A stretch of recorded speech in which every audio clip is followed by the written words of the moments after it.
அன்புக்குரிய மாணவ செல்வங்கள் அனைவருக்கும் மீண்டும் எனது வணக்கத்தை தெரிவித்துக் கொள்கின்றேன். மீண்டும் தரம் 12க்குரிய பல்வேறு வினாக்கள் தொடர்பான பயிற்சிகளில் உங்களை சந்திப்பதிட்டு பெருமகிழ்வடைகின்றேன். கடந்த வகுப்பில் தரம் 12க்குரிய பல்வேறு வினாக்களில் 9 வினாக்கள் தியரி வைஸா, அதாவது பொருளியலில் கோட்பாடுகள் ரீதியாக வரக்கூடிய வினாக்களுக்கு எவ்வாறு விடையளிக்கலாம் என்பது பற்றி உங்களுக்கு தெரிவித்திருந்தேன். தொடர்ந்தும் 10வது வினாவிலிருந்து இன்றைய வகுப்பினை இந்த நேரத்தினை ஆரம்பிக்கலாம் என சிந்திக்கின்றேன். அந்த வகையில் நீங்கள் சிந்திக்க வேண்டியது பிள்ளைகள், பொருளியலில் பல்வேறு வினாக்களில் நீங்கள் சிந்திக்க வேண்டிய விடயம், கோட்பாடுகள் ரீதியான வினாக்கள் கேட்கப்படும் பொழுது அந்த கோட்பாட்டுக்குரிய விடயங்களை நீங்கள் விளங்கி வைத்திருங்கள். விளங்கி வைத்திருந்து அந்த விளக்கத்தினை அடிப்படையாக கொண்டு விடையினை சிந்தித்த பின்னர் தரப்பட்ட 5 விடைகளையும் நீங்கள் வாசிப்பது மிகச்சரியான விடையினை தெரிவு செய்வதற்கு வாய்ப்பாக அமையும். அதேபோல வரைபடம் சம்பந்தமான வினாக்களுக்கும் அந்த வரைபடம் எவ்வாறான தன்மைகளினை காட்டக்கூடியது, அந்த வரைபடம் நீங்கள் படித்த பாடத்திட்டத்திற்கு அமைவாக எவ்வாறான விடயத்தினை உள்ளடக்கக்கூடியது என்பது பற்றிய விளக்கங்களினை தெரிந்து வைத்து வரைபடம் தொடர்பான பல்வேறு வினாக்களுக்கு விடையளிக்க ஆரம்பியுங்கள். அதேபோன்று இன்று சில கணக்குகள் ரீதியான சில வினாக்களை பல்வேறு வினாக்களில் பார்க்க இருக்கின்றோம். அப்படிப்பட்ட வினாக்களில் அந்த கணக்குகளை நீங்கள் என்ன செய்யுங்கள் என்றால் செய்து பாருங்கள். அந்த கணக்குகளை நீங்கள் செய்து பாருங்கள். செய்து பார்த்து சரியான விடையினை நீங்கள் எடுத்த பின்னர் தரப்பட்ட 5 வினாவினையும் தொடர்புபடுத்தி பார்க்கும் பொழுது மிகச்சரியான விடையினை உங்களால் பெற்றுக்கொள்ளக்கூடியதாக இருக்கும். அந்த வகையில் 10வது வினாவுக்கு இன்று நாங்கள் செல்கின்றோம்.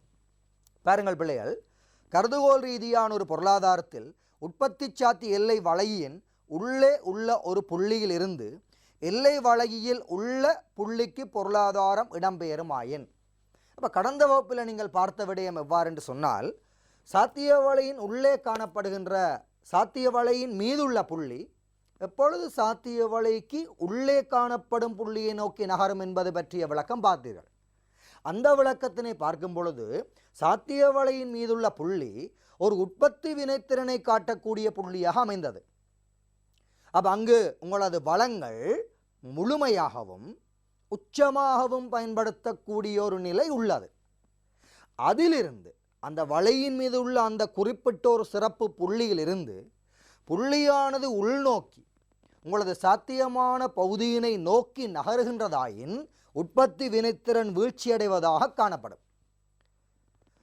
மறுவடிவமாக பார்த்தால் வேலையின்மை அதிகரிப்பதாக காணப்படலாம்.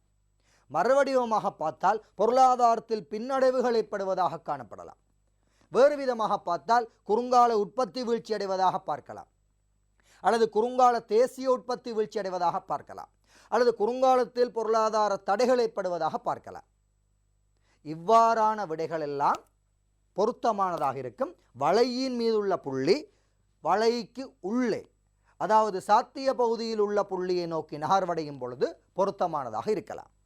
மாறாக சாத்தியமான பகுதியில் உற்பத்தி புள்ளி காணப்படுமாயின் அந்த புள்ளி ஏற்கனவே உற்பத்தி வினைத்திறன் அற்ற ஒரு நிலையினை, அல்லது உற்பத்திக்குரிய வளங்கள் பயன்படுத்தப்படாத ஒரு நிலையினை, அல்லது வளங்கள் குறைதொழில் மட்டத்தில் இருக்கும் நிலையினை, அல்லது பொருளாதாரம் பின்னடைவில் இருக்கும் நிலையினை காட்டுகின்றது.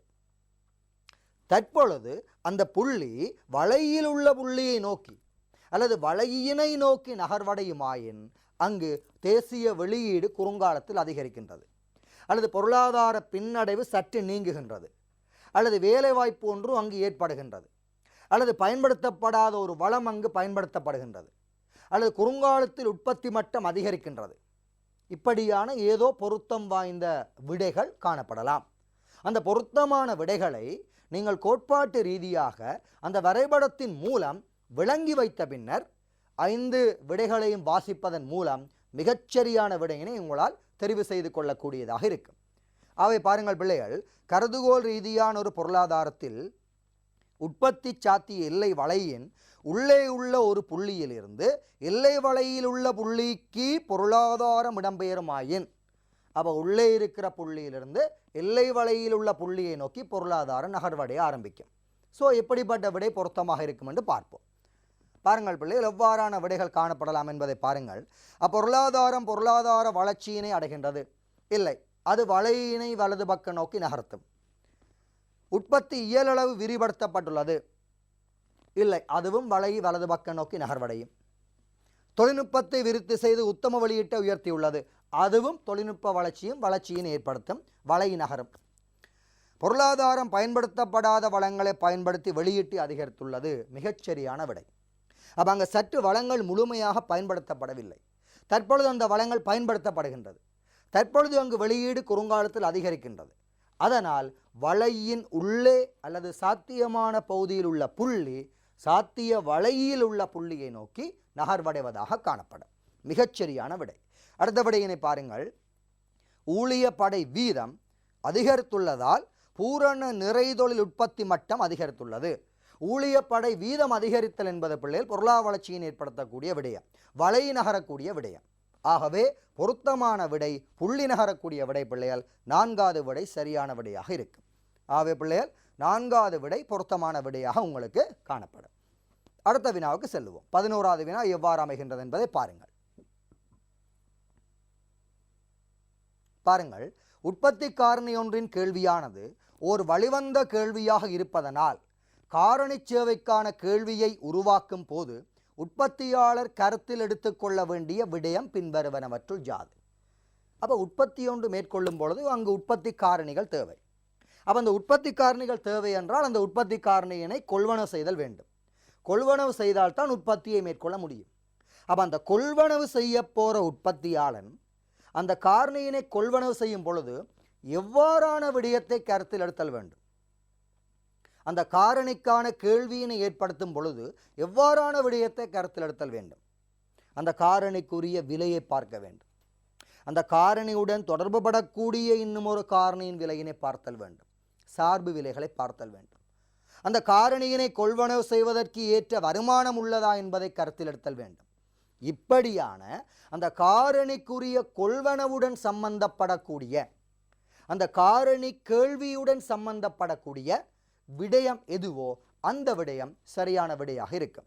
ஆக இதுவும் நீங்கள் சிந்தித்த பின்னர் 5 விடையினை வாசிப்பீர்களாக இருந்தால் பொருத்தமான விடையினை தெரிவு செய்ய முடியும். சரி, எப்படியான விடைகள் இருக்கின்றன என்பதை பார்ப்போம்.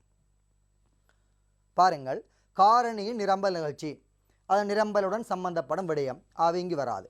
காரணி விளைதிறன் உற்பத்தியுடன் சம்பந்தப்படும் அல்லது நிரம்பலுடன் சம்பந்தப்படும், இங்கு வராது. காரணி கிடைப்பனவின் தாராளத்தன்மை நிரம்பல் அல்லது உற்பத்தியுடன் தொடர்பு பட்ட விடயம், இங்கு வராது.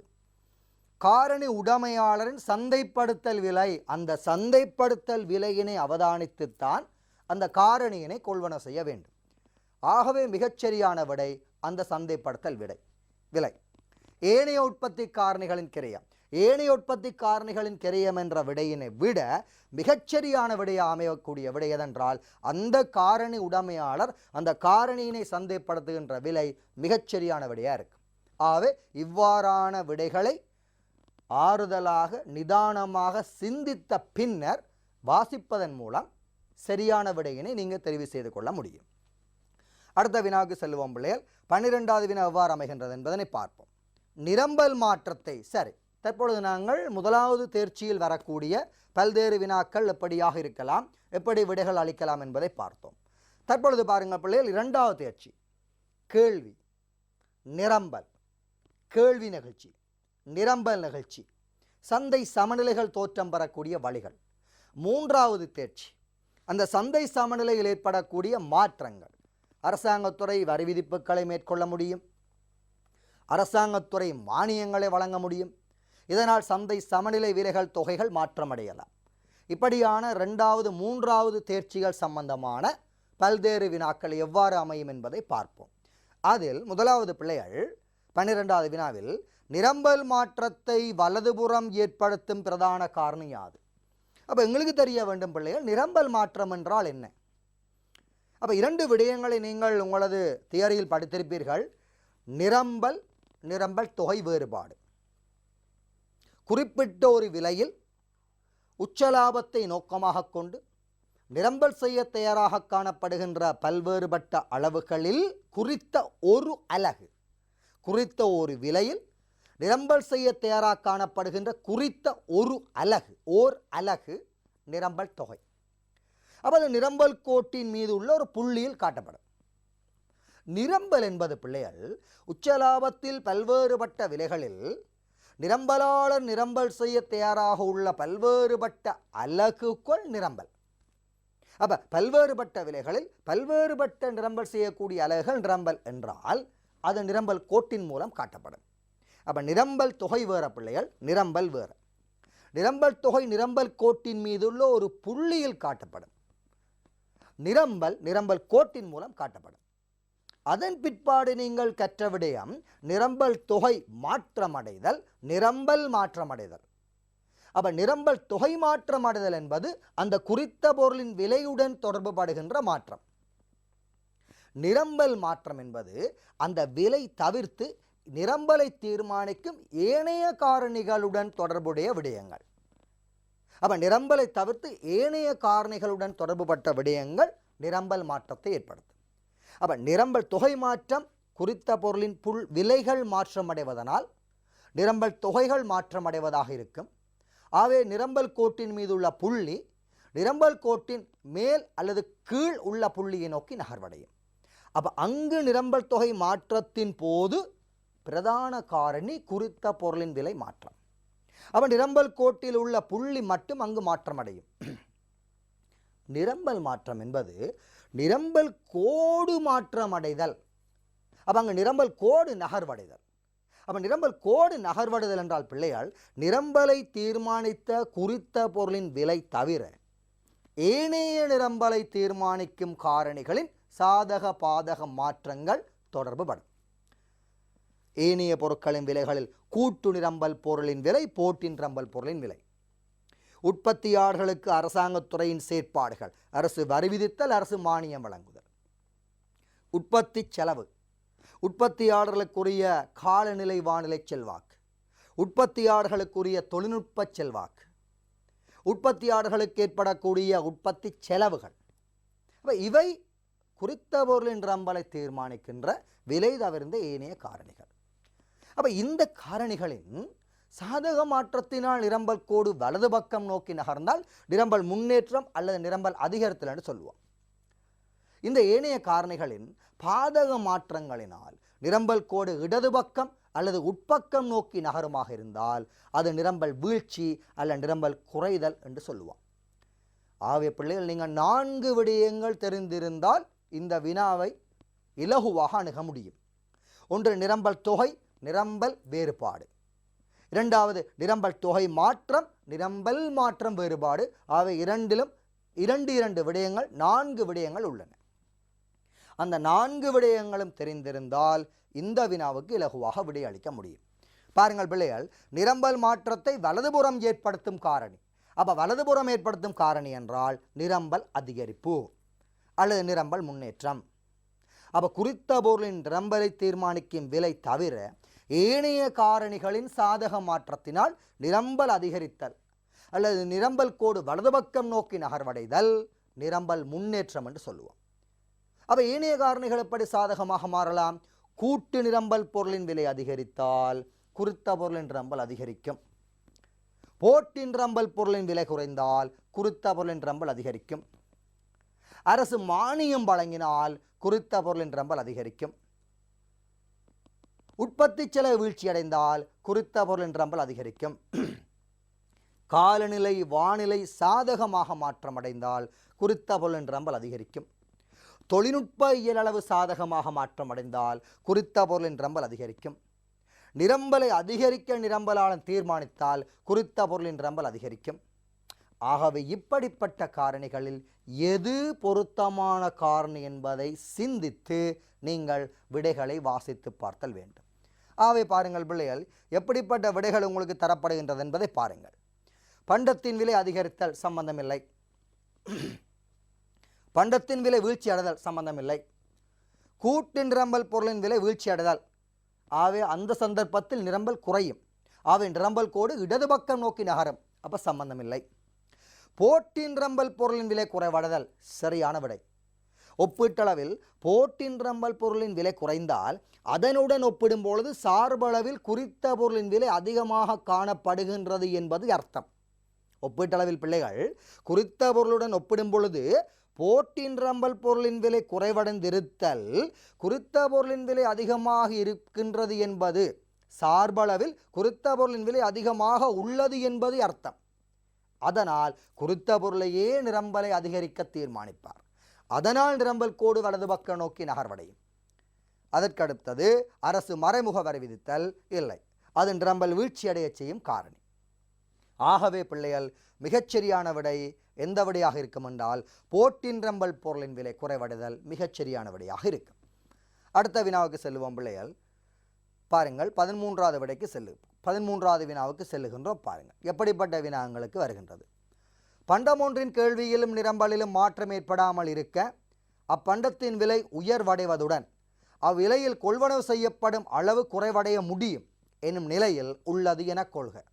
இதனை ஏற்படுத்தக்கூடிய நிலைமை நீங்கள் சிந்திக்க வேணும் பிள்ளைகள். கேள்வி நிரம்பல்களில் மாற்றங்கள் ஏற்படும் பொழுது சந்தை சமநிலை விலைகளில் தொகைகளில் மாற்றங்கள் ஏற்படலாம். அவை சந்தை சமநிலை மாற்றங்களில் படித்திருப்பீர்கள். சந்தை சமநிலை மாற்றங்கள் பிள்ளைகள் 3 மாற்றங்களாக நீங்கள் கோட்பாடு ரீதியாக படித்திருப்பீர்கள். ஒன்று, கேள்வி மாறாத நிலையில் நிரம்பல் மாற்றமடைதல். 2, நிரம்பல் மாற்றமடையாத நிலையில் கேள்வி மாற்றமடைதல். 3 பிள்ளைகள் கேள்வியும் நிரம்பலும் மாற்றமடைதல் படிச்சிருப்பீர்கள். 3 மாற்றங்கள் படித்திருப்பீங்க. அந்த 3 மாற்றங்களும் தெரிந்த உங்களுக்கு இந்த வினா இலகுவாக இருக்கும். அப்போ இங்கு சொல்லப்படுகின்ற விடயம் பிள்ளைகள் கேள்வியும் மாறவில்லை, நிரம்பலும் மாறவில்லை. ஆகவே உங்களுக்கு தெரியும் பிள்ளைகள் ஏற்கனவே உள்ள சந்தை சமநிலை விலையும் சமநிலை தொகையும் மாறுவதில்லை, மாறாது. இது உங்களுக்கு தெரியும். நீங்கள் இந்த சொல்லப்பட்ட வினாவுக்கு நீங்கள் சரியாக ஒரு கிராஃப் ஒன்று கீறி பார்த்தீங்கன்னா தெரியும். கேள்விக்கோடு மேலிருந்து கீழ் நோக்கி வரும், நிரம்பல் கோடு கீழிருந்து மேல் நோக்கி செல்லும். இரண்டும் சந்திக்கும் மட்டத்தில் சமநிலை பெற்றுக்கொள்ளப்படும். சமநிலை விலை சமநிலை தொகை இருக்கும். ஆகவே அங்கு சமநிலை விலை தொகை மாறவில்லை. இந்த நேரத்தில் அவர் சொல்லுகிறார் விலை உயரப் போகின்றதாம், தொகை குறையப் போகின்றதாம், கொள்வனவு தொகை குறையப் போதாம். இது எந்த நிலையில் ஏற்படும் என்று கேட்கிறார். அப்போ நாங்கள் சிந்திக்கணும், சமநிலை விலையில் மாற்றம் இல்லை, சமநிலை தொகையில் மாற்றம் இல்லை, சமநிலையை ஏற்படுத்தக்கூடிய கேள்வி நிரம்பல் மாறவில்லை. அப்போ வேறு ஏதோ ஒரு காரணம் இங்கு செல்வாக்கை செலுத்துகின்றது. அப்போ நீங்கள் யோசிக்க வேணும் பிள்ளைகள், இந்த வினாவினை ஆராய்ந்தவுடன் நீங்கள் சிந்திக்க வேண்டும். கேள்வி மாற்றமடையக்கூடிய காரணி சம்பந்தப்படாத விடையில், நிரம்பல் மாற்றமடையக்கூடிய காரணி சம்பந்தப்படாத விடையில், அதனை விட ஏதோ ஒரு காரணி அங்கு சம்பந்தப்பட போகின்றது என்று இந்த வினாவினை வாசித்த உடனே உங்களுக்கு விளங்க வேணும். விளங்குதா பிள்ளைகள்? பல்வேறு வினா நீங்கள் அணுகும் பொழுது அந்த வினாவினை வாசிக்கும் பொழுதே உங்களுக்கு தெரிய வேண்டும் இது எப்படியான விடையுடன் தொடர்பு பட போகின்றது. அப்போ கேள்வியை தீர்மானிக்கும் காரணிகள் மாற்றமடையக்கூடாது, நிரம்பலை தீர்மானிக்கும் காரணிகள் மாற்றமடையக்கூடாது. அதை தவிர வேறு என்ன காரணிகள் சம்பந்தப்பட போகின்றது, அந்த விடை பொருத்தமான விடையாக இருக்கும். இதை அடிப்படையாக கொண்டு இனி விடைகளை பார்ப்போம். பாருங்கள் அன்புள்ளங்களே, எப்படிப்பட்ட விடைகள் வருகின்றது என்று பாருங்கள். நுகர்வோர் வருமானம் குறைவடைதல் கேள்வியுடன் சம்பந்தப்படும் விடயம், ஆகவே வராது. இழிவு விலை கொள்கை அறிமுகம் கேள்வியுடன் சம்பந்தமில்லை, நிரம்பலுடன் சம்பந்தமில்லை. சமநிலை விலைக்கு மேலாக ஒரு குறைந்தபட்ச விலை வருகின்றது, அந்த விலை இழிவு விலை. அந்த இழிவு விலை வந்த பின்னர் அந்த இழிவு விலையில் விலை மட்டம் அதிகமாக இருக்கும் சமநிலை விலையினை விட கொள்வனவு செய்ய போகின்ற தொகை குறைவாக இருக்கும் சமநிலை தொகையினை விட. அப்போ கேள்வியுடனும் சம்பந்தப்படவில்லை, கேள்வியை தீர்மானிக்கும் காரணியிலும் வரவில்லை, நிரம்பலை தீர்மானிக்கும் காரணியிலும் வரவில்லை. ஆகவே கேள்வியும் மாறாது, நிரம்பலம் மாறாது. சமநிலை விலை அதிகரிக்க சமநிலை தொகை குறைய போகின்றது, விலை அதிகரிக்க தொகை குறைய போகின்றது. அந்த விலை கேள்விக்குரிய விலையாகவும் அந்த தொகை கேள்விக்குரிய தொகையாகவும் அமைய போகின்றது. ஆகவே கிட்டத்தட்ட நாங்கள் சரியான விடையை அணுகியிருக்கின்றோம். அடுத்த விடைகளை பாருங்கள். வறட்சியின் விளைவாக, அது நிரம்பலுடன் சம்பந்தப்படும். பொருளாதாரத்தின் உற்பத்தி இயலுமை குறைதல், அது நிரம்பலுடன் சம்பந்தப்படும். அரசு விசேட விற்பனை வரி விதித்தல் நிரம்பலுடன் சம்பந்தப்படும்.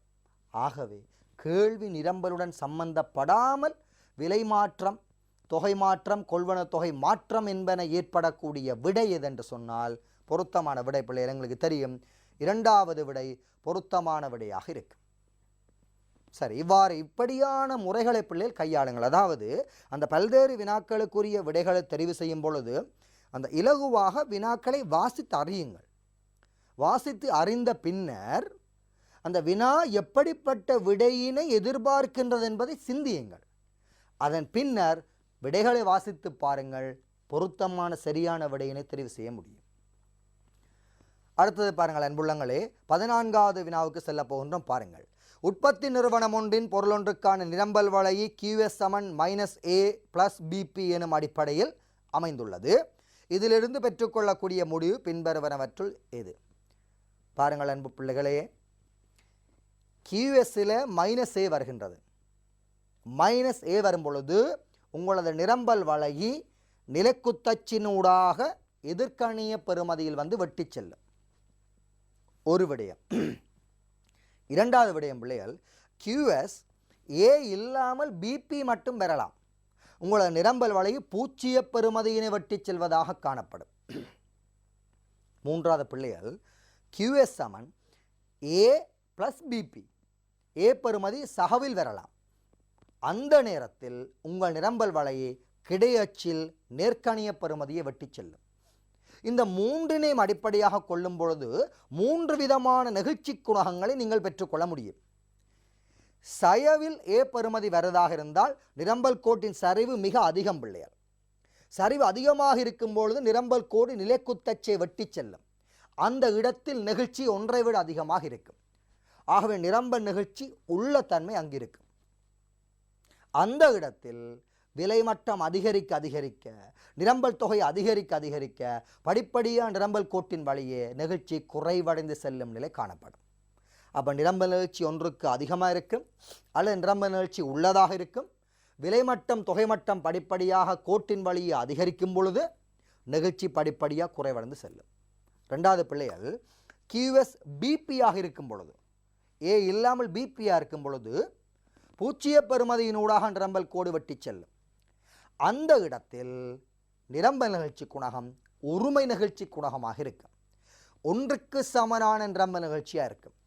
அந்த இடத்தில் நீங்கள் எந்த விலைகளை எந்த தொகைகளை பிரதியிட்டு பார்த்தாலும் மேலே செல்ல செல்ல நிரம்பல் கோட்டின் வழியே செல்ல செல்ல நிரம்பல் நிகழ்ச்சி ஒன்றாகவே காணப்படும். மூன்றாவது பிள்ளைகள், QS A நேர்கணிய பெறுமதியில் காணப்படும் பொழுது நிரம்பல் கோடு கிடையச்சே வெட்டி செல்லும். அந்த இடத்தில் நிரம்பல் நிகழ்ச்சி குணகம் சரிவு குறைவாக இருப்பதனால் ஒன்றுக்கு குறைந்த நிரம்பல் நிகழ்ச்சி பெற்றுக்கொள்ளப்படும். நெகிழ்ச்சியற்ற நிரம்பல் பெற்றுக்கொள்ளப்படும். நெகிழ்ச்சியற்ற நிரம்பல் காணப்படும் அந்த வளையில் நீங்கள் விலைகளையும் தொகைகளையும் பிரதியிட்டு பார்க்கும் பொழுது மேலே செல்ல செல்ல செல்ல நிரம்பல் நிகழ்ச்சி படிப்படியாக அதிகரித்து செல்வதாக இருக்கும். ஆகவே எதிர்கணிய பெறுமதியில் நிரம்பல் A வரும் பொழுது நெகிழ்ச்சி ஒன்றுக்கு அதிகமாக இருக்கும். விலைமட்டம் அதிகரிக்க தொகை மட்டம் கோட்டின் வழி அதிகரிக்க நெகிழ்ச்சி குணகம் படிப்படியாக குறைந்து செல்லும். நிரம்பல் கோடு பூச்சியத்தில் வெட்டி செல்லும் பொழுது ஒருமை நிகழ்ச்சி பெற்றுக்கொள்ளப்படும். நீங்கள் எந்த விலைகளையும் எந்த தொகைகளையும் பூச்சிய பெறுமதியில் வெட்டுகின்ற நிரம்பல் கோட்டில் அப்ளை பண்ணி பார்க்கும் பொழுது ஒருமை நிகழ்ச்சி குணகமே பெற்றுக்கொள்ளப்படும். நிரம்பல் வளை கிடையச்சில் வெட்டி செல்லும் பொழுது நேர்கணியத்தில் வெட்டி செல்லும் பொழுது அங்கு நிரம்பல் நிகழ்ச்சி குணகம் நெகிழ்ச்சி குறைவாக இருக்கும். ஒன்றுக்கு குறைவாக இருக்கும். அந்த இடத்தில் மேலே செல்ல செல்ல நிரம்பல் வளையின் மேலே செல்ல செல்ல விலையும் அதிகரிக்கும், தொகையும் அதிகரிக்கும், நிரம்பல் நிகழ்ச்சி படிப்படியாக அதிகரித்து செல்வதாக காணப்படும். இந்த 3 தியரியினையும் நீங்கள் அப்ளை பண்ணி பாருங்கள் பிள்ளைகள். கற்பனையான ஒரு சமன்பாட்டை போட்டு QS 500 சக 10p, QS 10p, QS சக 500 சக 10p. அப்போ நீங்கள் அப்ளை பண்ணி பார்த்து கிராஃபை கீறி பார்த்து விருப்பமான விலைகளை பிரதியிட்டு பாருங்கள். நான் சொல்லுகின்ற விடைகள் அப்படியே சரியாக வரும். அதை அடிப்படையாக கொண்டு இந்த விடைகளுக்கு செல்ல போகின்றோம். பாருங்கள், இதிலிருந்து பெற்றுக்கொள்ளக்கூடிய முடிவு அப்போ உங்களுக்கு தெரியும் பிள்ளைகள், சயையில் வருது. அப்போ ஒன்றை விடக்கூடிய நிரம்பல் நிகழ்ச்சி வரும். அப்போ நிரம்பல் நிகழ்ச்சி உள்ளதாக வரும். நிரம்பல் கோட்டை அவதானித்து செல்லும் பொழுது படிப்படியாக நிகழ்ச்சி குணகம் மேலே செல்ல செல்ல குறைவடைவதாக இருக்கும்.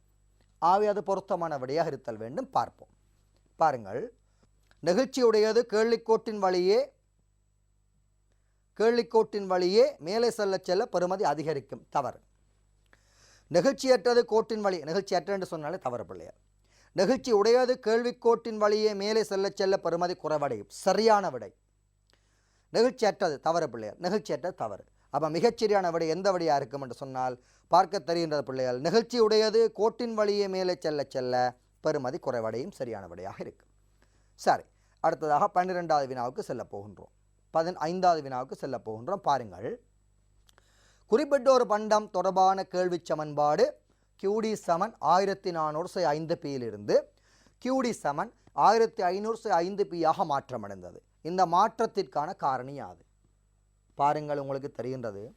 கேள்விக்கோடு கிடையச்சிய வெட்டும் புள்ளி 1400 1500 நகர்வடைகின்றது. சரிவு B 5ஆகவே இருக்கின்றது, 5ஆகவே இருக்கின்றது, மாற்றமடையவில்லை. அப்போ சரிவு மாற்றமடையவில்லை, கேள்விக்கோடு நகர்வடைகின்றது வலது பக்கம் நோக்கி. கேள்விக்கோடு வலது பக்கம் நோக்கி நகர்வடையும் பொழுது 1400 1500 அதிகரிக்கும் பொழுது சரிவு மாற்றம் அடையாத நிலை தோற்றம் பெறுகின்றது. சரிவு மாறாத நிலையில் கேள்விக்கோடு வலது பக்கம் நோக்கி நகர்வடையும் பொழுது கேள்வி முன்னேற்றம் அல்லது கேள்வி அதிகரிப்பு தோற்றம் பெறுகின்றது. நான் ஏற்கனவே உங்களுக்கு இதே போல நிரம்பல் அதிகரிப்பு நிரம்பல் வீழ்ச்சி தெரிவித்திருந்தேன் கடந்த வினாக்களில். இது கேள்வி அதிகரிப்பு அல்லது கேள்வி முன்னேற்றத்தை காட்டுகின்ற வினா. இந்த வினாவினை அடிப்படையாக நீங்கள் கொள்ளும் பொழுது கேள்வி முன்னேற்றத்தை காட்டுகின்ற காரணி என்ன?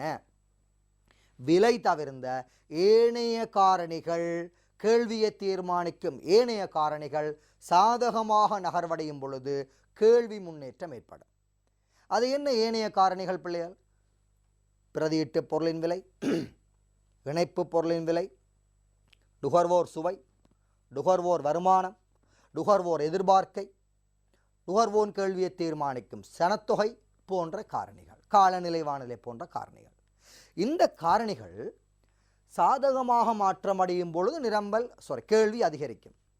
இந்த காரணிகள் பாதகமாக மாற்றமடையும் பொழுது கேள்வி குறைவடையும், கேள்விக்கோடு இடது பக்கம் நோக்கி அசையும். அப்போ இந்த காரணிகளில் சாதகமான காரணிகள் என்ன? கேள்விக்கோட்டின் வலது பக்க அசைவை ஏற்படுத்தும் காரணிகள் என்ன? ஒன்று, பிரதியீட்டு பொருளின் விலை மட்டம் அதிகரித்திருத்தல் வேண்டும். இணைப்பு பொருளின் விலை மட்டம் குறைவடைந்திருத்தல் வேண்டும். வருமான மட்டம் அதிகரித்திருத்தல் வேண்டும். நுகர்வோன் சுவை சாதகமாக மாற வேண்டும். காலநிலை வானிலை அந்த பொருளை கொள்வனவு செய்யக்கூடியதாக இருத்தல் வேண்டும். சனத்தொகைகள் போன்ற காரணிகள் சாதகமாக அதிகமாக காணப்பட வேண்டும். இவ்வாறான விடயங்களை சிந்தித்த பின்னர் விடையினை பாருங்கள், பொருத்தமான விடை தெரிவு செய்யக்கூடியதாக இருக்கு. பாருங்கள் பிள்ளைகள், அப்போ எப்படிப்பட்ட விடைகள் உங்களுக்கு தரப்பட்டிருக்கின்ற பாருங்கள். நுகர்வோர் சுவை வீழ்ச்சி அடைதல் இல்லை. பதிலீட்டு பொருட்களின் விலை வீழ்ச்சி அடைதல் இல்லை. நிரப்பு பண்டங்களின் விலை வீழ்ச்சி அடைதல் சரியான விடை. குறித்த பண்டத்தின் விலை அது சம்பந்தமில்லாத விடை. நிரப்பு பண்டங்களின் விலை அதிகரித்தல் தவறான விடை. ஆகவே உங்களுக்கு மிகச்சரியான விடை எந்த விடை என்று சொன்னால் பிள்ளைகள், நிரப்பு பண்டங்களின் விலை வீழ்ச்சி அடைதல் மிகச்சரியான விடையாக இருக்கு. சரி, பாருங்கள், அடுத்ததாக 16வது வினாவுக்கு செல்ல போகின்றோம். பின்வரும் வரைபடம் தேங்காய்க்கான நிரம்பல் வலையை காட்டுகின்றது. தேங்காய்க்கான நிரம்பல் வலை SS-இலிருந்து SS1ஆக நகர்வடைகின்றது. சரி, வலையினை பார்ப்போம். சரி, இதான் உங்களுக்கு தரப்பட்ட வலை. இந்த வலையில் பாருங்கள் பிள்ளைகள், தேங்காய்க்குரிய விலை இருக்கின்றது, தேங்காய்க்குரிய தொகை இருக்கின்றது. SS-இலிருந்து SS1ஆக நிரம்பல் வலை வலது பக்கம் நோக்கி நகர்வடைகின்றது. நான் ஏற்கனவே உங்களுக்கு கற்பித்த விடயத்தினைப் போல இது நிரம்பல் மாற்றம்.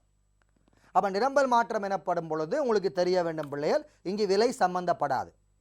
குறித்த பொருளின் நிரம்பல் விலை சம்பந்தப்படாது. நிரம்பலை தீர்மானிக்கும் ஏனைய காரணிகள் சம்பந்தப்படும். ஏனைய காரணிகளில் சாதகமான காரணிகள் சம்பந்தப்படும். சாதகமான காரணிகளினால் நிரம்பல் அதிகரிக்க நிரம்பல் கோடு வலது பக்கம் நோக்கி நகரும். அது என்ன ஏனைய காரணிகளது சாதக மாற்றம்? கூட்டு நிரம்பல் பொருளின் விலை அதிகரித்தல், போட்டி நிரம்பல் பொருளின் விலை குறைதல், காலநிலை வானிலை தொழில்நுட்பம் சாதகமாக மாறுதல், அரசு உற்பத்தியாளர்களுக்கு இந்த தேங்காய் வியாபாரிகள் உற்பத்தியாளர்களுக்கு ஏதாவது மானியங்களை வழங்கியிருத்தல், இந்த நிரம்பலை அதிகரித்தால் நல்லமென நிரம்பலாளன் சிந்தித்திருத்தல், இந்த தேங்காய் உற்பத்திக்குரிய நிரம்பலை செய்வதற்குரிய நிரம்பலாளரின் செலவு வீழ்ச்சி அடைந்திருத்தல். இப்படியான காரணிகள் இந்த நிரம்பல் அதிகரிப்பை ஏற்படுத்தி இருக்கும். இதை புரிந்து தெரிந்து நீங்கள் விடையினை பாருங்கள், சரியான விடையினை தெரிவு செய்ய முடியும். பாருங்கள் பிள்ளைகள், தேங்காய் உற்பத்தியில் பின்தங்கிய தொழில்நுட்பம் காணப்படுதல் இல்லை. தேங்காய் உற்பத்தியில் உற்பத்தியாளர் தொகை வீழ்ச்சியடைதல் இல்லை. இளநீரின் விலை குறைவடைதல் சரி பிள்ளையர். தேங்காயுடன் ஒப்பிடும் பொழுது இளநீர் ஒரு போட்டி பொருள். அப்போ இளநீரின் விலை குறைந்தால் சார்பளவில் தேங்காயின் விலை அதிகமாக இருக்கின்றது. சார்பளவில் சார்பு விலையினை ஒப்பிடுதல், பல ஒதுக்கீட்டுக்கு தேவையானது சார்பு விலை. இந்த இளநீரின் விலை குறைவாக இருக்கு சந்தையில். ஆக எதுடன் ஒப்பிடும் பொழுது, தேங்காய் விலையுடன் ஒப்பிடும் பொழுது இளநீரின் விலை குறைவாக இருக்கின்றது. அப்போ இளநீரை விட சார்பளவில் தேங்காயின் விலை லாபம் கூடுதலாக உள்ளது. எனவே தேங்காய் நிரம்பலை அதிகரிக்கலாம். இதனால் தேங்காய் நிரம்பல் அதிகரிப்பதாக காணப்படும். இளநீரின் விலை குறைவடைந்திருத்தல் சரியான விடையாக இருக்கும். அதற்கு அடுத்தது பாருங்கள், வரி விதித்தல் இல்லை. மானியம் வழங்கல் என்றால் சரியா இருக்கலாம். வரி விதித்தல் பிழை. உற்பத்திக்கு பாதகமான காணநிலை இல்லை, சாதகமான காணநிலை என்றால் சரியா இருக்கலாம். அப்போ மிகச்சரியான விடை எதென்று சொன்னால் பிள்ளைகள், இளநீரின் விலை குறைவடைந்திருத்தல் மிகச்சரியான விடையாக காணப்படும். மூன்றாவது விடை சரியான விடை. சரி, அடுத்தது பாருங்கள் பிள்ளைகள், 17வது வினா எவ்வாறு அமைகின்றது என்பதை பார்ப்போம். சரி பாருங்கள், இந்த வினா பிள்ளைகள் உங்களுக்கு இதை நீங்கள் கருத்தில் எடுத்தல் கூடாது. இது பிள்ளைகள் எவ்வாறு MCQ கணக்கு வடிவத்தில் வரும் பொழுது அந்த கணக்கு வடிவிலான MCQக்கு பல்வேறு வினாக்களுக்கு எவ்வாறு விடையளிக்க முடியும் என்பதை நான் காட்டப் போகின்றேன். கணக்கு வடிவில் உங்களது பல்வேறு வினாக்கள் சிலது வரலாம், வரைபடத்தில் வரலாம். கணக்கு வடிவத்தில் வருகின்ற பல்வேறு வினாக்களுக்கு நீங்கள் எவ்வாறு விடை அளிப்பது, எவ்வாறு விடை தெரிவு செய்வது என்பது பிள்ளைகள் கணக்கு நீங்கள் செய்து பாருங்கள். உங்களது ரஃப் பேப்பரில் அல்லது உங்களது வினாத்தால் கொடுக்க தேவையில்லையானால் சைட்டில் நீங்கள் செய்து பாருங்கள், கணக்குகளை செய்து பாருங்கள். கணக்கை செய்து பார்க்காமல் பிள்ளைகள் நீங்கள் பல்வேறு வினாக்கள் ஏராளமானாக்கள் பொருளியல் பிளவெடுப்பதற்கு காரணம், கணக்கை செய்து பார்க்காமல் நீங்கள் கணக்கு வினாவினை வாசித்த பின்னர் விடைகளை பார்ப்பீங்க. எப்படி பிள்ளைகள் செய்ய முடியும் விடையினை? அது கணக்குகள் சம்பந்தமான பல்வேறு வினாக்கள் வரும்பொழுது அந்த கணக்கை செய்து பாருங்கள். பொருத்தமான கணக்கை பொருத்தமான விடைகளில் பொருத்தமான அணுகுமுறைகளில் அணுகுங்கள். அணுகி விடையினை எடுத்த பின்னர் 5 விடைகளையும் ஒப்பிட்டு பாருங்கள் பிள்ளைகள், சரியான விடை புலப்படும். சரியான விடை புலப்படும். ஆகவே கணக்கு சம்பந்தமான பல்வேறு வினாக்கள் செய்து பாருங்கள். நீங்கள் எப்படி செய்து பார்க்க முடியும் என்பது பற்றிய சில இலகுவான வழிகளை நான் உங்களுக்கு சொல்லித்தரப் போகின்றேன். பாருங்கள். அப்போ இதுவரைக்கும் நீங்கள் பார்த்தது கோட்பாட்டு ரீதியான தியரி ரீதியான வினாக்கள். அந்த வினாவினை வாசித்தவுடன் நீங்கள் சிந்திக்க வேண்டும், எப்படிப்பட்ட வினா எப்படிப்பட்ட விடைகள் வரும் என சிந்திக்க வேண்டும். அதன் பின்னர் வரைபடம் ரீதியான வினாக்கள், இது எப்படிப்பட்ட வரைபடம், இதுக்கு எப்படிப்பட்ட விடைகள் வரும் என நீங்கள் சிந்திக்க வேண்டும். தற்பொழுது கணக்கு ரீதியான வினாக்கள், அந்த கணக்கினை நீங்கள் செய்து பார்க்க வேண்டும். சரி, அவதான் நீங்கள் பிள்ளைகள், உங்களுக்கு ஒரு கேள்வி சமன்பாடு தரப்படுது. QD சமன் 160 4p என தரப்படுகின்றது. இந்த இடத்துல சந்தையின் விலை 10 ரூபாய் என தரப்படுகின்றது. கேட்கப்பட்ட வினா பிள்ளைகள் விலைசார் கேள்வி நிகழ்ச்சி நுகர்வோன் மிகை. இப்போ உங்களுக்கு தெரியும், நீங்கள் ரஃபாக பிள்ளைகள் ஒரு சின்ன கிராஃப் உண்டு, உங்களுக்குரிய ரஃப் பேப்பரில் கீறி பாருங்கள்.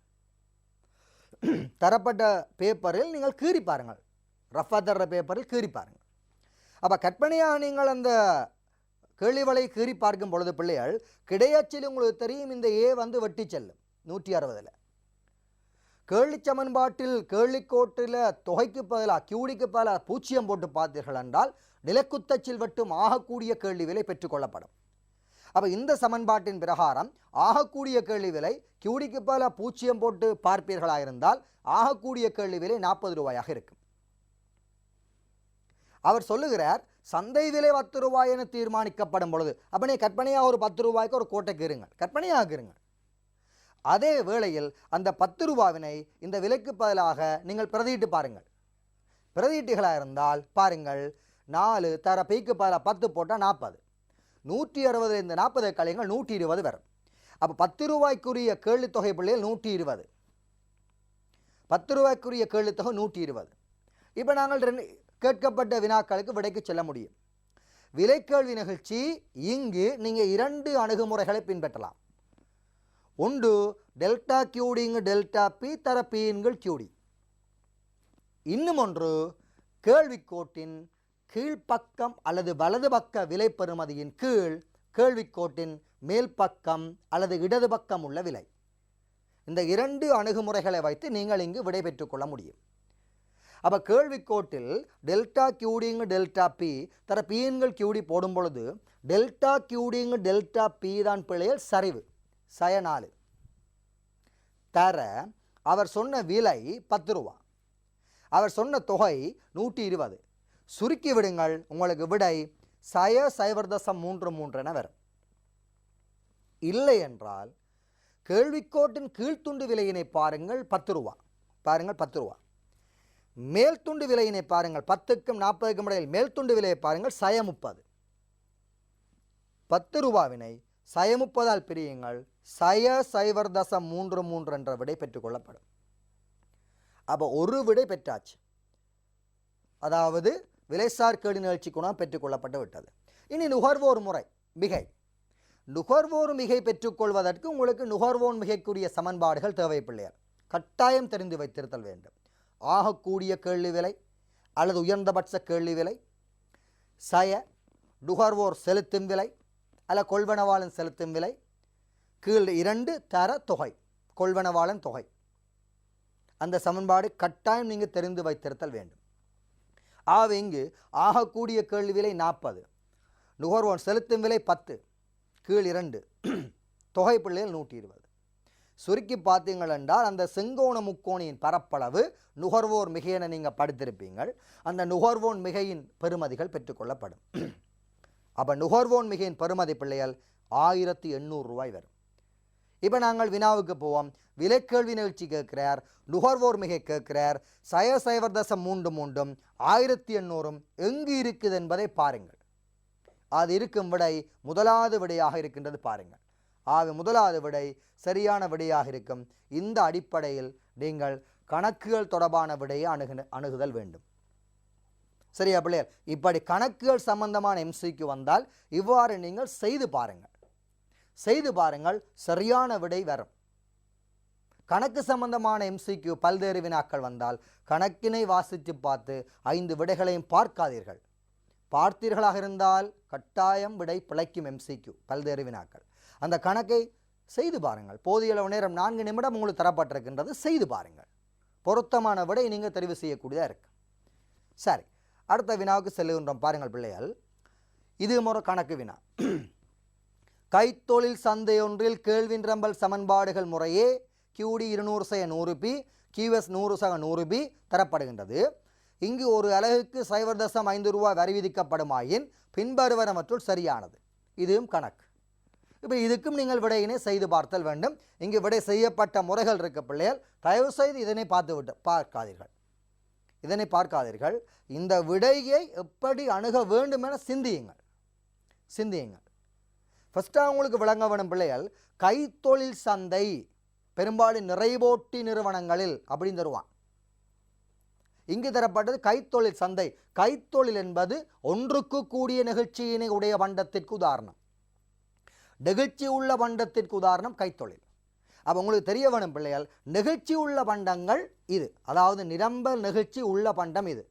அப்போ நிரம்பல் நிகழ்ச்சி உள்ள பண்டமாக இருந்தால் நான் ஏற்கனவே கடந்த வினாக்களில் தெரிவித்தது போல இங்கு QS A சயப்பெறுமதியில் வரும். இங்கே பாருங்கள், A சய என்ற பெறுமதியில் உங்களுக்கு வருகின்றது. இந்த சய என்ற பெறுமதியில் வருவதனால் அது கைத்தொழில் பொருள் என்று நீங்கள் இனம் காண வேணும். நெகிழ்ச்சி ஒன்றை விட கூட நிரம்பல் நெகிழ்ச்சி உள்ளது. அதனால் இங்கு -A என்பது வருகின்றது, -100 கைத்தொழில் சந்தையில். சரி, அந்த விளக்கம் உங்களுக்காக தெரிவித்திருந்தேன். தற்பொழுது அவர் கேட்கிற வினாப்பிள்ளைகள் நுகர்வோர் செலுத்தும் விலை, உற்பத்தியாளருக்கு கிடைக்கும் விலை, நுகர்வோர் அலகு வரி.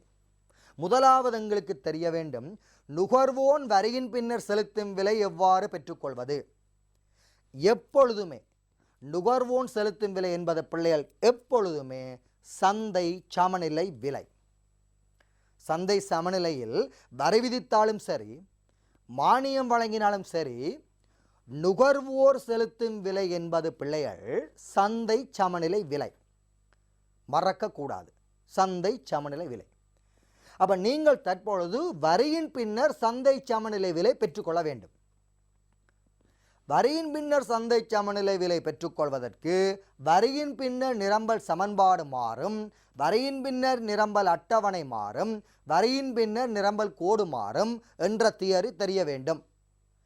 இங்கு நிரம்பல் அட்டவணை தரவில்லை, நிரம்பல் கோடு தரவில்லை, நிரம்பல் சமன்பாடு தரப்பட்டுள்ளது. வரியின் பின்னர் நிரம்பல் சமன்பாடு மாற்றமடையும். அதனை மாற்றி கேள்வி சமன்பாடுடன் சமப்படுத்துவதன் மூலம் அல்லது இணைப்பதன் மூலம் புதிய சமநிலை விலை பெற்றுக்கொள்ள முடியும். அந்த புதிய சமநிலை விலைதான் நுகர்வோன் செலுத்தும் விலை. அதனை பெற்றுக்கொள்ள போகின்றோம். பாருங்கள், வரியின் பின்னர் நிரம்பல் சமன்பாடு மாற்றமடைவது காட்டப்பட்டுள்ளது. QS பிள்ளைகள் சய 100 சக 100 பிரக்கெட்டுக்குள்ள P சய T. இது வரியின் பின்னர் நிரம்பல் சமன்பாடு மாற்றமடையும் சமன்பாடு.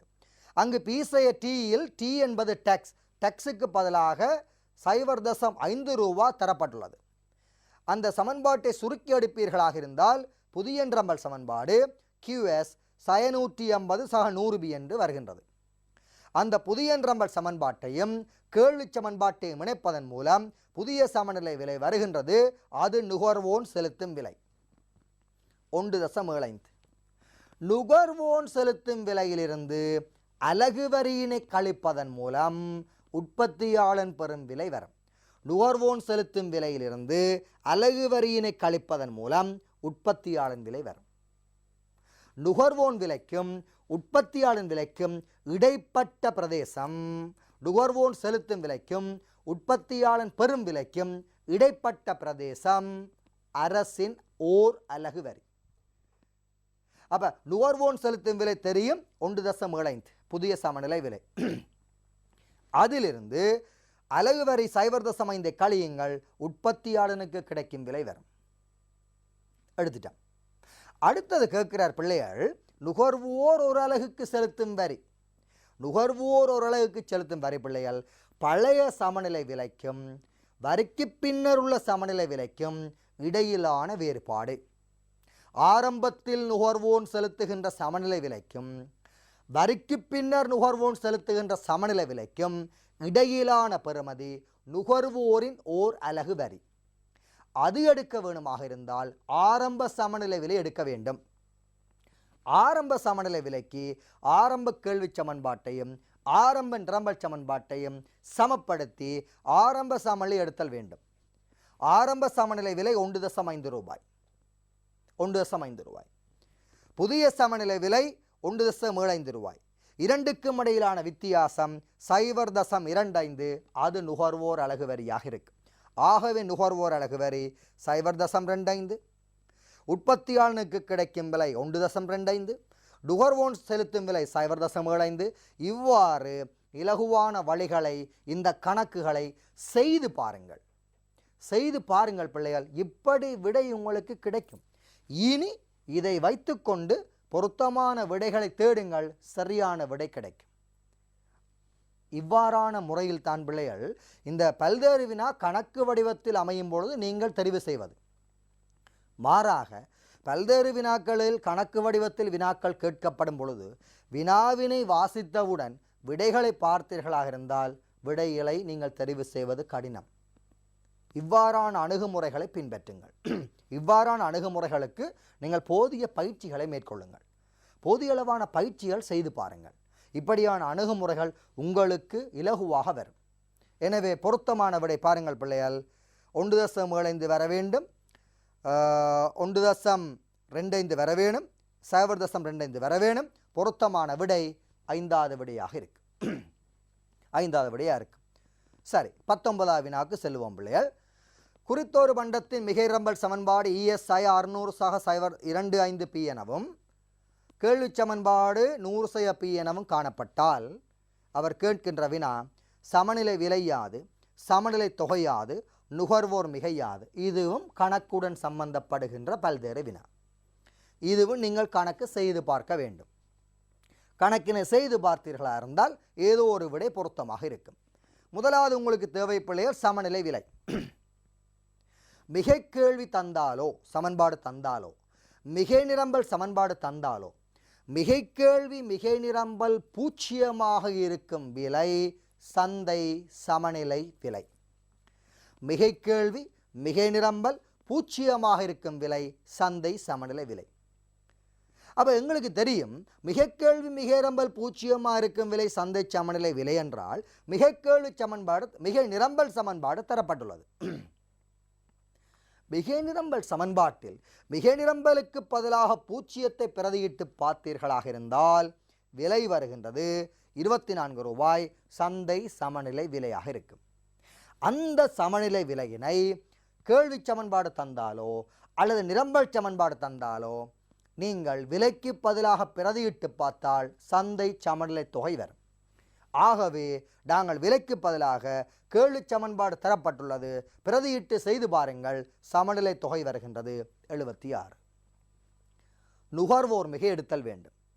உங்களுக்கு கேள்வி சமன்பாடு தரப்பட்டுள்ளது. ஆகக்கூடிய கேள்வி தொகை 100.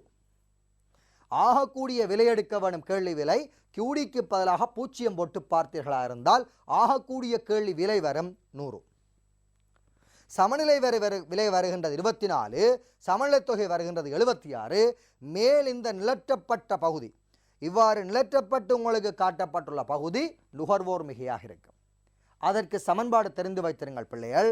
ஆகக்கூடிய கேள்வி விலை 100, நுகர்வோன் செலுத்தும் விலை 24, கீழ் 2. இந்த தொகை இந்த பரப்பளவுக்கு இந்த தொகையை பிரதியிட்டு பார்க்கிறோம். பெருக்கி விட்டீர்களாக இருந்தால் 2888 ரூபாய் பெற்றுக்கொள்ளப்படும். ஆகவே சமநிலை விலை எடுத்தாச்சு, சமநிலை தொகை எடுத்தாச்சு, நுகர்வோர் மிகை எடுத்தாச்சு, பொருத்தமான விடைகள் செய்கைகளின் மூலம் எடுத்தாச்சு. அவ்வாறான வழிமுறையின் மூலம் சரியான விடையினை நீங்கள் தெரிந்து கொள்ள முடியும். சரியான விடை 24 சமநிலை விலை, சமநிலை தொகை 76, நுகர்வோர் மிகை பெற்றுக்கொள்ளப்பட்டு விட்டது. சரி, அதுக்கு அடுத்த பிள்ளைகள் 20வது வினா எவ்வாறு அமைப்பு? சரி, 20வது வினாவும் ஒரு கணக்கு தொடர்பான வினா. இங்கு காட்டப்பட்டுள்ளது பிள்ளைகள், இங்கு காட்டப்பட்டுள்ளதெல்லாம் இந்த கணக்குக்கு எவ்வாறு இந்த விடையினை அணுகுவது, இது செய்கை. அப்போ இப்படியான ஒரு அணுகுமுறையை பிள்ளைகள் நீங்கள் பார்த்து வைத்திருங்கள். அதற்காகத்தான் இப்படியான ஒரு முறையினை நான் உங்களுக்கு சொல்லி கொண்டிருக்கின்றேன். பார்த்து வையுங்கள் பிள்ளைகள். கணக்குகள் சம்பந்தமான எம்சிக்கு வந்தால் ஒரு அலட்சியமாக சில பிள்ளைகள் பார்ப்பீங்கள். கணக்கு சம்பந்தமான எம்சிக்யூ பிள்ளைகள் பல்வேறு வினாக்கள் அந்த கணக்கு செய்கின்ற வழிமுறை தெரிந்தால் இலகுவாக புள்ளி எடுக்கலாம். பாருங்கள், இது இப்படியான அணுகுமுறைகளை பின்பற்றுங்கள். சரியல்ல? பாருங்கள், உங்களுக்கு விலை 20ஆக உள்ள போது கியூடி 120. அப்போ ஒரு அட்டவணை போட்டு பாருங்கள். விலை 20ஆக உள்ள போது கியூடி 120. பிஇடி அதாவது பிரைஸ் எலாஸ்டிசிட்டி ஆஃப் டிமாண்ட் விலைசார் கேள்வி நிகழ்ச்சி -1.25 1.25. இந்த டைமில் 30ஆக விலை அமைந்தால் மொத்த வருமானத்தினையும் விலைசார் கேள்வி நிகழ்ச்சியினையும் காட்டட்டாம்.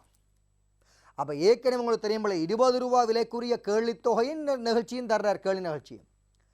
அந்த வலையில் அல்லது அந்த தரவுகளின் பிரகாரம் 30 ரூபாயாக விலை இருந்தால் கேள்வி நிகழ்ச்சியும் மொத்த வருமானமும் யாது? சரி, இப்போ நாங்கள் விடையத்து போகிறோம். கற்பனையாக பிள்ளைகள் நீங்கள் என்ன செய்யலாம் என்றால் ஒரு கற்பனையாக ஒரு கோடை கீறுங்கள் கேள்வி வலை. அந்த கேள்வி வலையில் 20 ரூபா விலையை கற்பனையாக குறியுங்கள். அதன் பொழுது கேள்வித்தொகையை குறியுங்கள் 120. அந்த இடத்தில் நிகழ்ச்சி குணகத்தை போடுங்கள் 1.25. அப்படி போட்ட பின்னர் நீங்கள் 2 வழிகளில் புள்ளிமுறை நிகழ்ச்சி அணுகக்கூடிய சமன்பாடுகளை தெரிந்து வைத்திருங்கள். ஒன்று பிள்ளைகள் விகிதாசார முறை. டெல்டா கியூடின்கள் டெல்டா பி தர பின்கள் கியூடி. இங்கு அந்த சமன்பாடு போடுவதற்கு சான்ஸ் இல்லை. இரண்டாவது முறை இருக்கின்றது பிள்ளைகள், கேள்விக்கோட்டின் கீழ்த்துண்டு விலை அல்லது வலது பக்க விலையின் கீழ், கேள்விக்கோட்டின் இந்த கீழ்ப்பகுதி வலது பக்க விலையின் கீழ் கேள்விக்கோட்டின் மேல் பகுதி அந்த இடது பக்க விலை. இந்த சமன்பாட்டையும் தெரிந்து வைத்திருங்கள். இந்த சமன்பாடுகள் தெரிந்து வைத்திருப்பதன் மூலம் இலகுவா விடைக்கு நீங்கள் செல்ல முடியும். அப்போ கேள்விக்கோட்டின் கீழ்ப்பகுதியை பாருங்கள் 20. பாருங்கள் பிள்ளைகள், கேள்விக்கோட்டின் கீழ்ப்பகுதியை பாருங்கள் 20 நிகழ்ச்சிக்கு சமன்பாடு. கேள்விக்கோட்டின் 20லிருந்து மேல் பகுதியை பாருங்கள், நமக்கு தெரியாது, தரவில்லை. அப்போ கீழ்ப்பகுதி 20, மேல் பகுதி தெரியாது, ஆனால் நிகழ்ச்சி தருகின்றார் சய 1.25. அப்போ கீழ்ப்பகுதி எங்களுக்கு தெரியும் 20, மேல் பகுதி நாங்கள் எடுக்க வேண்டும், சய 1.25 என்று நிகழ்ச்சி குணகம் தருகின்றார். நீங்கள் சுருக்கி விட்டீர்களாக இருந்தால் இதனை சுருக்கி பாருங்கள், உங்களுக்கு மேல் பகுதி விலை வரும். மேல் பகுதி விலை எவ்வளவு பெற்றுக்கொள்ளப்படுகின்றது என்றால் 16 என்று பெற்றுக்கொள்ளப்படுகின்றது. மேல் பகுதி விலை 16 என்றால் 20உடன் 16ஐ சேருங்கள் 36. ஆகவே மேல் பகுதி விலை வந்துவிட்டது. இப்போ கேள்விக்கோட்டின் மேல் பகுதி, இடையில் ஒரு பகுதி, இன்னும் ஒரு பகுதி வந்துவிட்டது. இனி 30 ரூபாய்க்குரிய நிகழ்ச்சி குணகத்துக்கு செல்லுவோம். 30 ரூபாய்க்கு கீழ்ப்பகுதியின் கீழ் மேல் பகுதி திருப்ப சாம்பாடுக்கு வருவோம். அப்போ 30 ரூபாய்க்குரிய கீழ்ப்பகுதியை பாருங்கள் 30, மேல் பகுதி பாருங்கள் 6. சுருக்கி விட்டீங்களா இருந்தால் சய 5 நிகழ்ச்சி குணகம் வரும். அப்போ 30 ரூபாயாக அமைந்தால் நிகழ்ச்சி குணகம் எடுத்தாச்சு. மொத்த வருமானம் எடுப்பதற்கு தொகையும் விலையும் தேவை.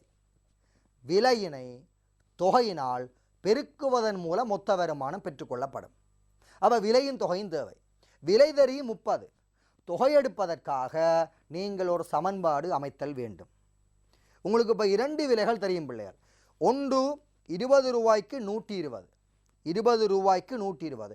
இன்னும் 36 ரூபா என்ற ஆகக்கூடிய கேள்வி விலை எடுத்தாச்சு. ஆகக்கூடிய 36 கேள்வி விலையில் தொகை 0, தொகை 0. இவற்றை வைத்துக்கொண்டு ஒரு கேள்வி சமன்பாடு எடுக்கலாம். அந்த கேள்வி சமன்பாடு 270 சாய 7.5 பி என்று வரும்.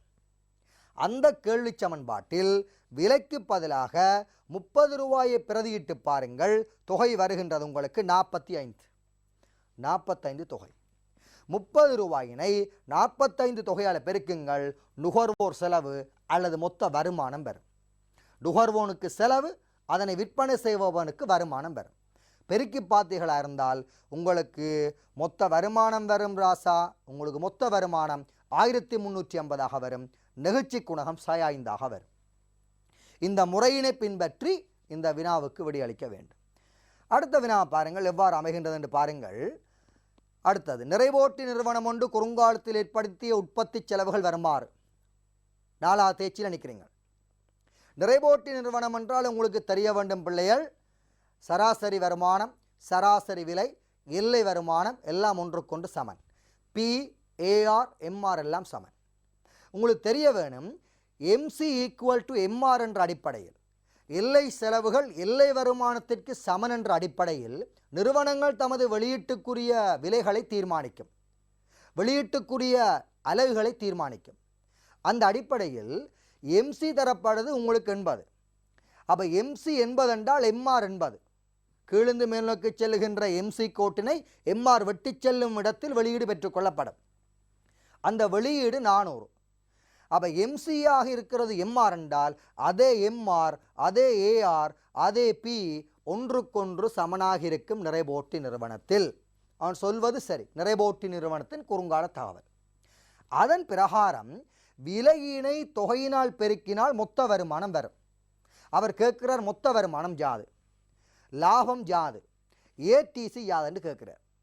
விலையினை தொகையினால் பெருக்கினால் 32,000 ரூபாய் அவருக்கு வருமானம் வருகின்றது, மொத்த வருமானம். அப்போ மொத்த வருமானம் எடுத்தாச்சு. இனி லாபம் எடுக்க வேண்டும். லாபம் எடுக்க வேண்டுமாக இருந்தால் மொத்த செலவு எடுத்து மொத்த வருமானத்திலிருந்து மொத்த செலவை கழிக்க வேண்டும். மொத்த செலவு எடுக்க வேண்டும். மொத்த செலவு எடுப்பதற்கு உங்களுக்கு தரப்பட்ட ஒரு தகவல் பிள்ளைகள் டிஎஃப்சி இருக்குது, மொத்த நிலையான செலவு. அப்போ மொத்த செலவுக்கு மொத்த நிலையான செலவினையும் மொத்த மாறும் செலவினையும் நிறுவனம் கூட்ட வேண்டும். இல்லையெனில் அவருக்குரிய டிஎஃப்சியிலிருந்து ஏஎஃப்சி எடுக்க வேண்டும்.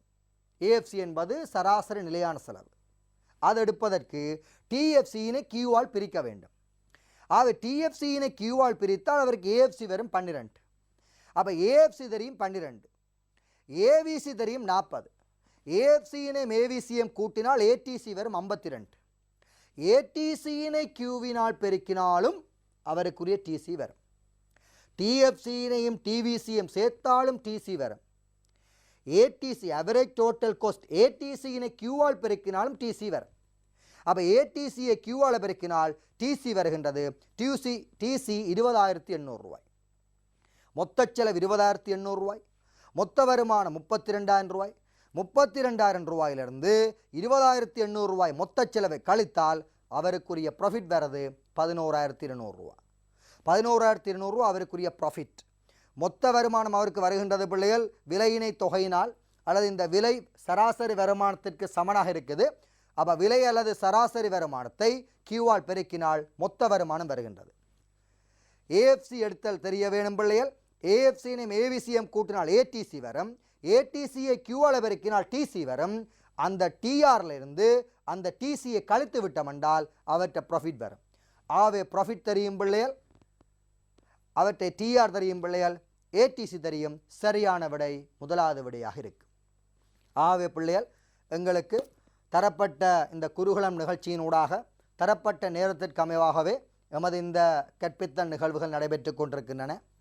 அந்த வகையில் இயன்றளவு உங்களுக்கு தேவையான ஒரு சில பல்வேறு வினாக்களை இந்த தரப்பட்ட காலத்தில் கடந்த வகுப்பிலும் இந்த வகுப்பிலும் என்னால் உங்களுக்கு படிப்பிக்கக்கூடியதாக இருந்துள்ளது. தேவையான பயனை பெற்றுக்கொள்ளுங்கள். மேலதிகமான விளக்கங்களை தேவையான சம்பந்தப்படுகின்ற ஆசிரியர்களிடம் கேட்டு அறிந்து கொள்ளுங்கள். மேலும் எங்களால் இயன்ற இந்த சேவைகள் தொடரும். மேலும் இந்த நிகழ்வுகளுடன் இணைந்திருங்கள். தேவையான பல்வேறுபட்ட கற்பித்தல் உதவிகளை இந்த நிகழ்வு உங்களுக்கு வழங்குகின்றது என தெரிவித்து மீண்டும் அனைத்து மாணவ செல்வங்களுக்கும் எனது வாழ்த்துக்களையும் நன்றிகளையும் கூறி விடைபெறுகின்றேன். நன்றி, வணக்கம் அன்புக்குரிய மாணவ செல்வங்கள்.